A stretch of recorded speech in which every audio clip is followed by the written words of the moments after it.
Olá, seja muito bem-vindo. Mais uma vez é um grande prazer estar em sua companhia. E a partir de agora, você fica por dentro das notícias do Brasil e do mundo. E a gente começa com economia. O tradicional PF, o prato feito, está mais salgado. E não é no tempero não, mas no preço. Esse tipo de refeição subiu 23% em um ano, o dobro da inflação. A Érica trabalha como propagandista e recebe R$ 50 por dia de vale-refeição. Hoje ela tenta de tudo para economizar e assim fazer o benefício durar até o fim do mês. Mas está difícil. No almoço dá geralmente uns 40 e poucos reais. Aí se eu tomo café na rua já dá mais de 60, né? Se precisar comer alguma coisinha a mais, já não vai dar, por exemplo, dura menos ainda. Nossa, dura menos ainda. Aí se você chega no final de semana e você janta fora, aí que não dá mesmo, né? O que você tem feito para tentar levar ele até o final do mês? Não, então, agora eu tô tentando me policiar, eu tô cortando um pouco esses jantares de final de semana, né? Tem alguns mercados também que acabam aceitando o ticket, refeição mesmo. Tô cortando isso também para ver se ele dura até o final do mês. Entre maio do ano passado e abril de 2022, o preço médio dos produtos que compõem o prato feito acumula alta de mais de 23%. Já o índice de preços ao consumidor mercado, o IPCM do mesmo instituto, subiu 10,37% no mesmo período. E o IPCA 15, inflação medida pelo IBGE, é de 12,3% até abril. O Alex é gerente de um restaurante na Zona Sul de São Paulo e constata o peso da inflação na ausência de muitos clientes que não têm voltado ao estabelecimento para almoçar. Hoje a gente vende aí uns 10, 12% abaixo do que era antigamente. Realmente o povo não tem dinheiro, tá tudo muito difícil, tudo muito caro e o dinheiro na verdade virou plástico, cartão. Foi todo mundo pro cartão, então a pessoa passa cartão em cima de cartão. Hoje em dia basicamente é isso. E para não perder a clientela, os donos de restaurantes também estão se adaptando. Cortes nobres de carnes estão diminuindo aqui do buffet. Um outro vilão também está bem reduzido, o tomate. Tudo, né, acabou subindo e nós fomos, assim, diversificando, né, de um modo que sempre visando os nossos clientes, decorações, molhos, que pudéssemos estar deixando os nossos clientes mais satisfeitos. A inflação do prato feito leva em conta a variação de 10 itens: arroz, feijão carioca, feijão preto, alface, batata inglesa, cebola, tomate, frango em pedaços, ovos e carnes bovinas. A maior alta foi a do tomate, que mais que dobrou de preço no período. Segundo os economistas, a guerra seguida da pandemia contribuiu para a alta da inflação, que atinge não só o Brasil, mas boa parte do mundo. A Ucrânia, ela tinha a produção de soja em 16%, praticamente da produção mundial, e 13% da produção de milho.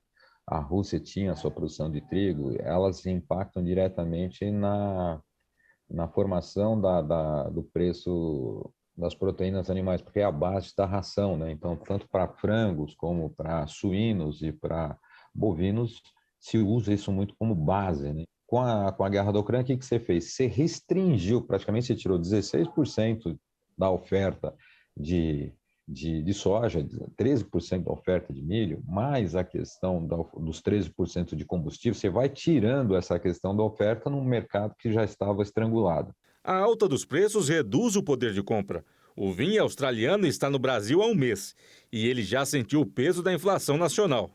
Eu não sei como brasileiros podem como pagar por tudo, todas as coisas, almoçar.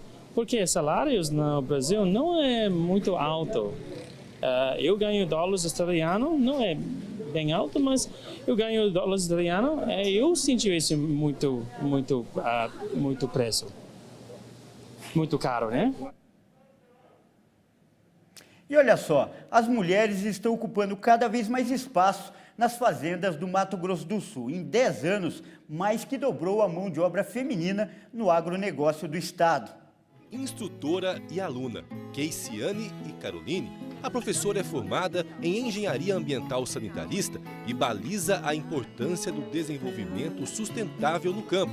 Mulheres que juntas revelam as contribuições do trato feminino no agronegócio. A mulher vem galgando mais cargos de responsabilidade. Tem, dependendo até de empresas que preferem ter mulheres na liderança, por ser mais fácil de lidar do que homens. Então a força da mulher só vem crescendo a cada dia. Mulher que abre porteiras para uma área outrora majoritariamente masculina. Caroline está no curso técnico em agropecuária, a realização de um sonho. É uma área que eu sempre tive bastante interesse de conhecer. É uma área que eu gosto, né, de estar no meio do campo. O futuro é tentar ser estagiária do ATEG, né, que é onde eu já faço estágio aqui dentro do Senar, e prestar consultoria, né, para os produtores rurais aqui no MS. A antiga hegemonia masculina no agronegócio vem perdendo espaço. A cada dia que passa, mais homens estão deixando o campo. E nós, mulheres, estamos nos especializando. Temos cada vez mais cargos, inclusive de liderança. Em 2010, eram 1.100 mulheres que trabalhavam no campo em Mato Grosso do Sul. Em 2020, esse número subiu para 2.400, aumento próximo de 110%. O número de mulheres ocupadas na agropecuária sul-mato-grossense cresceu quase 15% nesse período e a participação delas também aumentou. Nós atendemos atualmente mais de 5.000 propriedades, em 14 cadeias produtivas. E a gente observa que hoje praticamente metade dessas propriedades são geridas por mulheres, são conduzidas por mulheres, junto com suas famílias, seus filhos, seus maridos, mas as mulheres à frente da gestão do negócio rural. E olha só, as mulheres têm mais interesse na criação de bovinos. Apesar de elas estarem inseridas agora, um prazo mais curto, né, nós temos mais, nos últimos 10 anos, mais que dobrou a participação da mulher na gestão das fazendas. E no Mato Grosso do Sul, por incrível que pareça, ainda foi muito mais na pecuária, que é tida como uma atividade mais masculina, uma atividade mais bruta, mas não é bem assim. Hoje ela precisa ter uma grande gestão e a mulher tem sido uma gestora diferenciada nesse meio. A gente precisa sim dessa visão e os homens têm que tomar um pouco de cuidado e ficar atento, né, para poder olhar o que elas estão fazendo, que elas estão sendo mais eficientes que a gente. Na sequência, a preferência feminina segue pelo cultivo de soja, atividades de apoio à agricultura e cultivo de cereais. Nesta sala de aula do curso de técnico em agropecuária, elas são evidente maioria. Aqui elas plantam as sementes do futuro de um mercado sedento pela especialização. O setor agropecuário ele evoluiu muito nos últimos anos, em termos de tecnologia, de inovações.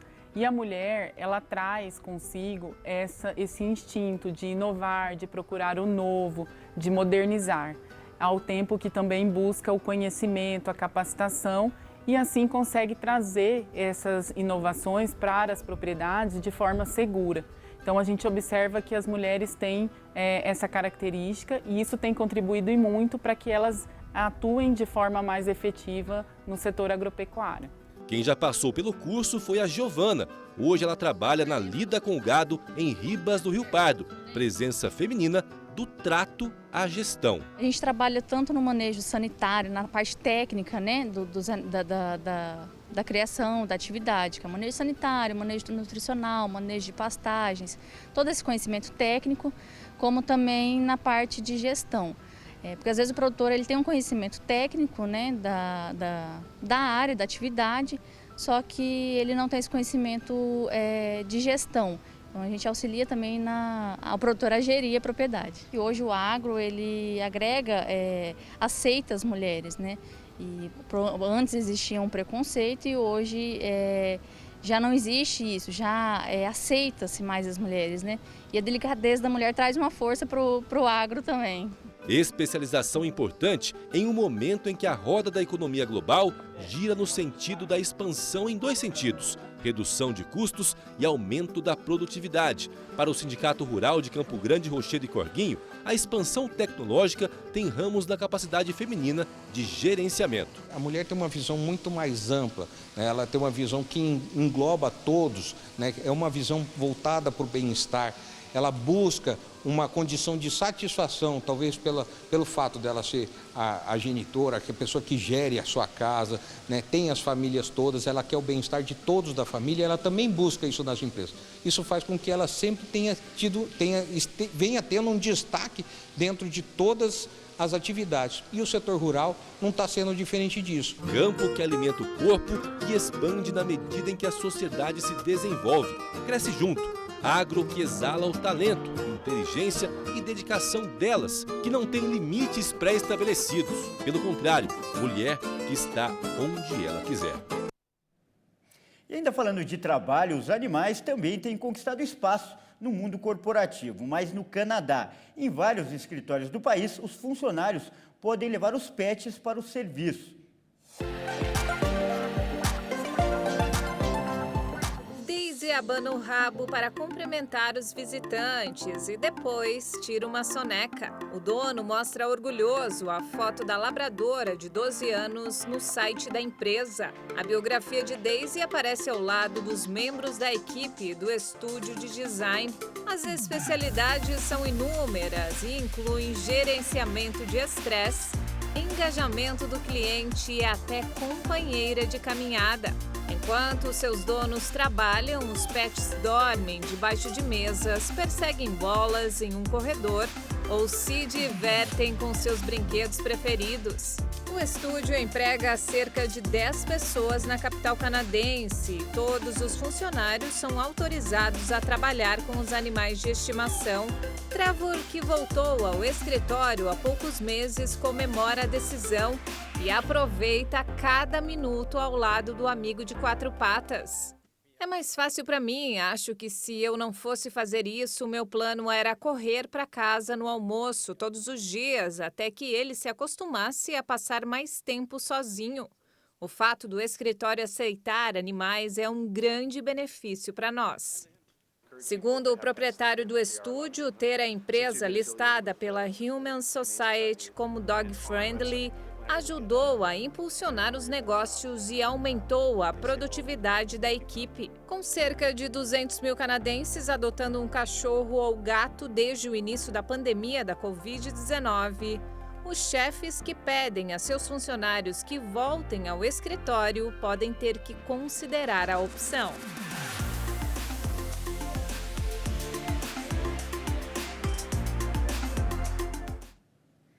E mudando de assunto, agora a gente fala de pandemia. A partir de segunda-feira, o uso de máscaras não será mais obrigatório na Europa, em aviões e aeroportos. A medida foi tomada por causa da queda dos casos da doença no continente.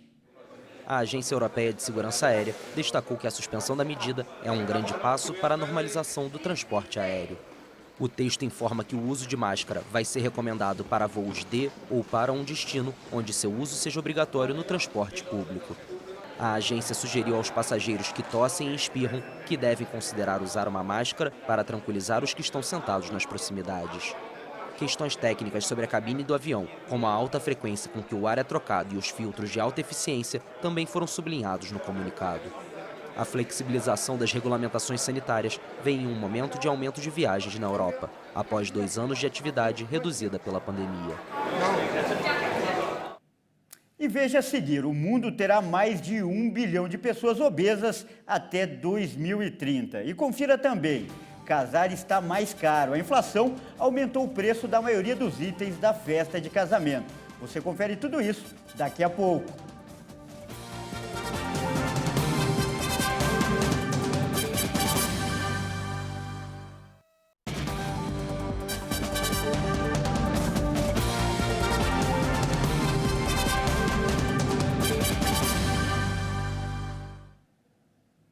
E a gente volta com um alerta. O mundo terá mais de 1 bilhão de pessoas obesas até 2030. Esse número representa 18% da população adulta de todo o planeta. A estimativa é de um levantamento publicado pela Federação Mundial de Obesidade. O estudo mostra que os países não alcançarão a meta da Organização Mundial da Saúde de interromper o aumento da obesidade até 2025. O contingente de indivíduos nessas condições deve praticamente dobrar em relação aos 511 milhões de obesos registrados em 2010. Apesar de registrar índices altos, a taxa de obesidade está em estabilidade em alguns países da Europa e da América do Norte. Mas em regiões de baixa e média renda, esse percentual aumenta cada vez mais rápido. O continente americano continua apresentando os maiores índices, porém não há prognósticos desses números aumentarem desenfreadamente nos próximos anos. Já no continente africano, a previsão é de que 91 milhões de pessoas se tornem obesas até o final desta década. O cenário também preocupa no Brasil, pois metade das mulheres e homens adultos vivem acima do peso. Segundo o levantamento, 30% da população do país terá problemas com a obesidade até 2030. E casar está 30% mais caro que antes da pandemia. A inflação aumentou o preço da maioria dos itens da festa. Mesmo assim, o amor tem superado as dificuldades. A previsão é de que a realização de casamentos aumente quase 50% este ano.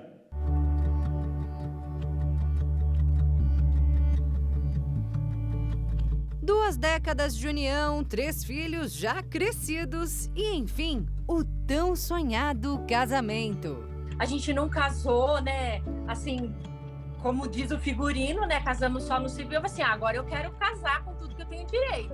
A festa estava marcada para 2020, mas veio a pandemia e a celebração foi adiada para 2021. Só que, mais uma vez... Dava para fazer de novo, também não conseguimos fazer, né, e agora, acho que agora vai, né, 2022 tem que ir. Mas depois de todo esse tempo, os preços mudaram. Foi um pequeno reajuste e tá tudo tranquilo, né? A gente sabe que da pandemia, o que aconteceu, então a gente tem que, de acordo ali, a gente vai se ajustando, mas deu tudo certo, graças a Deus, mas teve sim um aumentinho, sim.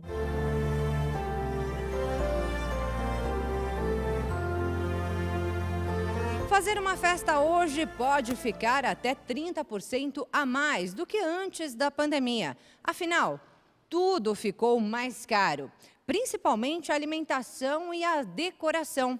As flores naturais, por exemplo, tiveram alta de 400%. E esse aumento, segundo o Mário, que é proprietário de um espaço para eventos em São Paulo, tem explicação. Hoje só quem tem flor é quem tem estufa. Quem tem estufa está com preço muito alto. Quem plantou, perdeu na chuva. Então, hoje, flor está bem complicado. Antes, a complicação fosse só essa. Se a gente for pensar assim, em carne, né? Em casamentos, o filé mignon era R$40 o quilo e agora está R$100 o quilo.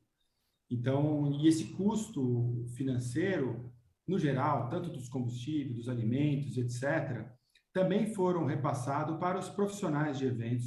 Então, também a mão de obra subiu. Claro, a gente entende que ela não subiu completamente, mas também subiu todo o custo geral. Como água, luz e gás, tudo isso pesou no orçamento desse, que foi um dos setores mais afetados durante a pandemia.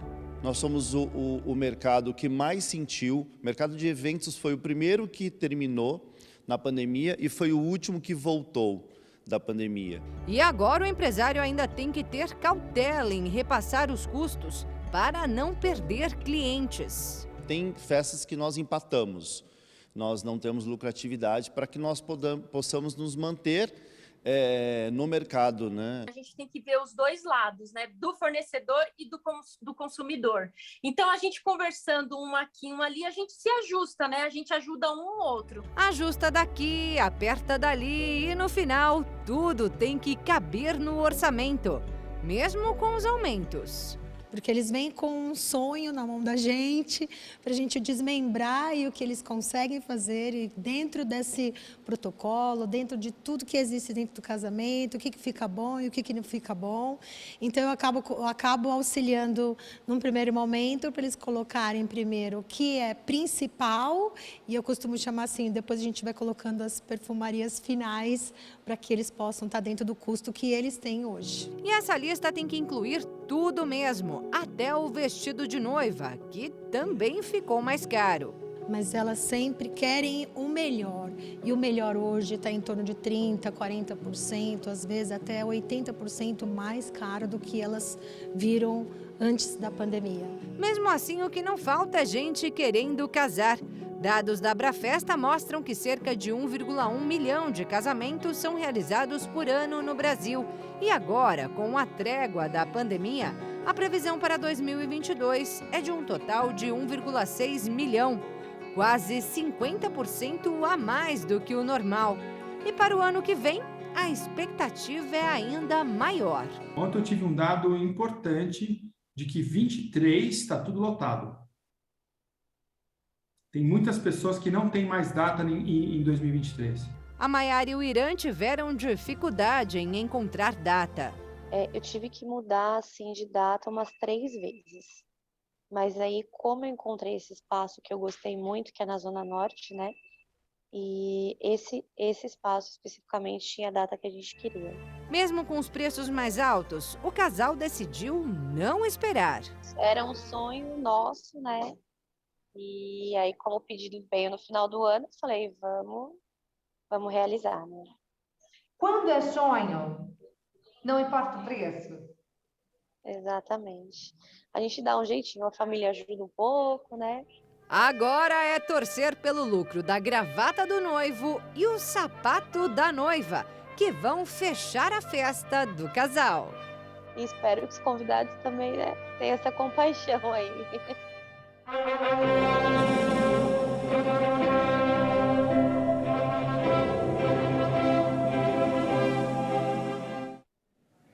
E por falar em amor e casamento, nem a pandemia atrapalhou o sonho de um casal de estrangeiros que vive em Xangai, na China. Para superar as rígidas regras de confinamento, o matrimônio foi realizado por videochamada. A festa foi organizada no estacionamento do complexo residencial.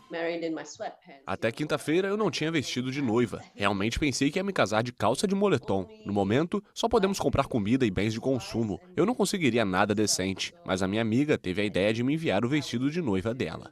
Uma proibição em vigor desde 2019 na China para uniões entre estrangeiros impedia que se casassem perante um juiz de paz local.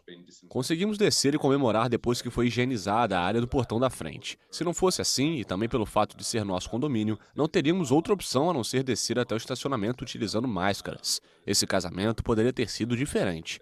Literalmente casamos do nosso sofá. Pelo menos, conseguimos descer para comemorar no andar de baixo. O condomínio tem sido muito legal. O casal decidiu em março realizar a cerimônia online depois de descobrir que esperava um bebê. E que sejam felizes para sempre. Essa edição fica por aqui, mas no YouTube você pode rever as nossas reportagens. Obrigado por sua companhia e até mais.